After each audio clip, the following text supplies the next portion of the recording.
Again welcome to my YouTube channel study hacker. जो हमारा Stockholm conference था हमने पढ़ा कि वो क्या था। अब इसका आगे का पार्ट कि इंडिया पे इस स्टॉकहोम कॉन्फ्रेंस का क्या इम्पैक्ट पड़ा वो हम इस वीडियो में कवर करेंगे।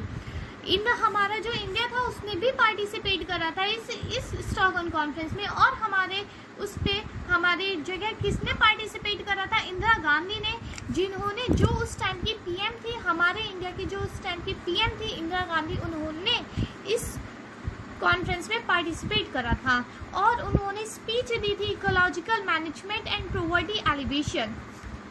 Mrs Indira Gandhi, PM of India, had participated in that conference and she was sufficiently inspired by these developments।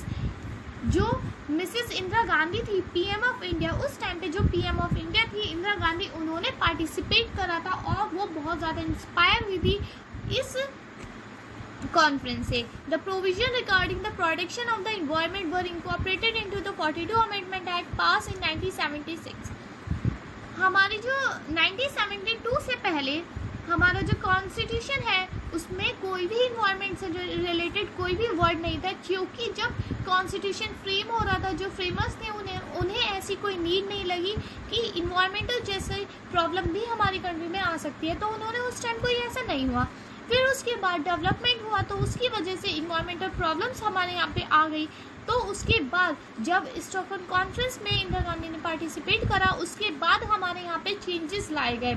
सबसे ज़्यादा चेंजेस दिखता है वो किस में दिखता है? 42nd अमेंडमेंट एक्ट में, जो 1976 में आया था।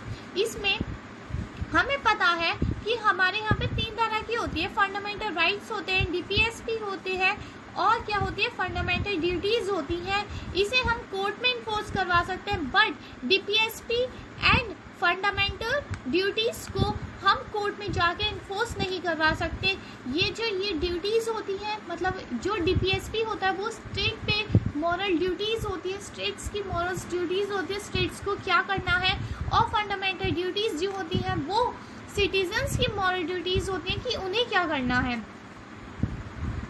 और जो हमारे ये फंडामेंटल ड्यूटीज़ है इसमें एक आर्टिकल्स ऐड करा गया 51AG, जो बोलता है it shall be the duty of every citizen of India to protect and improve the natural environment including forest, lakes, rivers and wildlife and to have compensation for living creatures.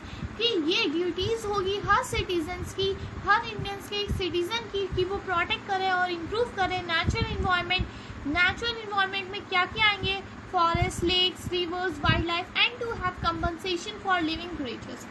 एक हमारा आया 48A आया, जो हमारा DPSP में है। ये हमारी स्टेट्स की मॉरल ड्यूटीज़ है कि स्टेट को ये करना है।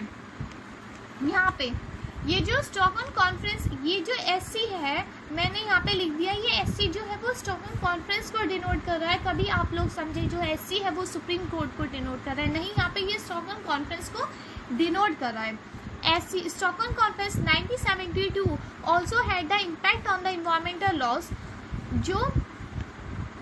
जो ये स्टॉकहोम कॉन्फ्रेंस थी इसका इफेक्ट हमारे इन्वायरमेंटल लॉज पे भी दिखा दिया। After 1972 India enact the water act 1976, air act 1981, environmental protection 1986 and variable policies and notification. हमारा सिर्फ क्या 42nd अमेंडमेंट ही नहीं आया, बल्कि बहुत ज़्यादा लॉज भी आए, जैसे water act, air act, environmental protection act, और भी बहुत ज़्यादा आए। और इनकी प्रियम्बल में भी मेंशन करा गया है जो ये एक्ट आए हैं वो किसकी वजह से? स्टॉकहोम कॉन्फ्रेंस की वजह से। अगर हम इनके प्रियम्बल्स देखें तो इनके प्रियम्बल्स में ऊपर हेडिंग में लिखा हुआ है कि ये जो है ये इंस्पायर हुए हैं स्टॉकहोम कॉन्फ्रेंस से। Indian show it's sincerity regarding environment after the Stockholm Conference 1972 and brought major changes in its legal framework। India ने अपनी सिंसियरिटी दिखाई इन्वायरमेंट की तरफ जब स्टॉकहोम कॉन्फ्रेंस हुई थी 1972। उसके बाद हमारे जो लीगल फ्रेमवर्क्स थे उनमें भी चेंजेस लाए गए। जो ये स्टॉकहोम कॉन्फ्रेंस थी उन्होंने इंडियन गवर्नमेंट के सोचने के और हमारा जो broader perspective of environmental protection की इंडियन गवर्नमेंट का बिल्कुल एक अटेंशन डाल दी कि इन्वायरमेंटल की तरफ भी ध्यान देना है। The government made it's stands well known through 5-year plan as well as the legislation enacted subsequently to curb and control environmental pollution। जो हमारे यहाँ पे 5-year plans, आप सबको पता होगा कि 5-year plans क्या होते हैं और ये बहुत ज़्यादा इम्पॉर्टेंट रोल प्ले करते हैं हमारी डेवलपमेंट ऑफ इकोनॉमिक्स और बहुत चीज़ों में भी।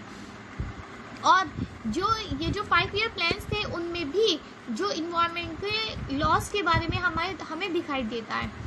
एक आई थी इसके बाद a national conference on the environment planning and coordination NCEPC। जो हमारी ये जो NCEPC थी ये भी हमारे इसमें आई गई थी। ये एक तरह की कमेटी बनाई गई थी to make necessary preparations for the conference. कि जो कॉन्फ्रेंस में जो हमें बताए गए थे उनके उसमें मतलब जो हमारा था कॉन्फ्रेंस में जो उनका कंक्लूजन आया था उस पर स्टेप्स ले सके। The government of India took a number of steps to implement the decision taken at that congress by means of amendment to the constitution, new legislation relating to the environment protection and the creation of institution for implementing the legislation। जो government की India है उन्होंने amendment लाया, जो हमारा देखो 42nd amendment है, हमें पता चल रहा है उसमें चेंजेस आया। और न्यू लेजिस्लेशन मतलब water act, air act, environmental protection act आए और हमारे यहाँ पे लेजिस्लेशन 5-year प्लान्स आए। जो ये NCEPC क्या है हमारी, ये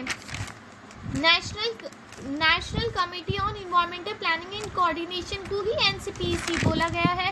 ये जो NCEPC है वो एक एपेक्स एडवाइजरी बॉडी है जिसमें 14 मेंबर्स होंगे। Matters relating to environmental protection and policies, ये इसके बता रखे हैं ये किस चीज़ से डील करेगी।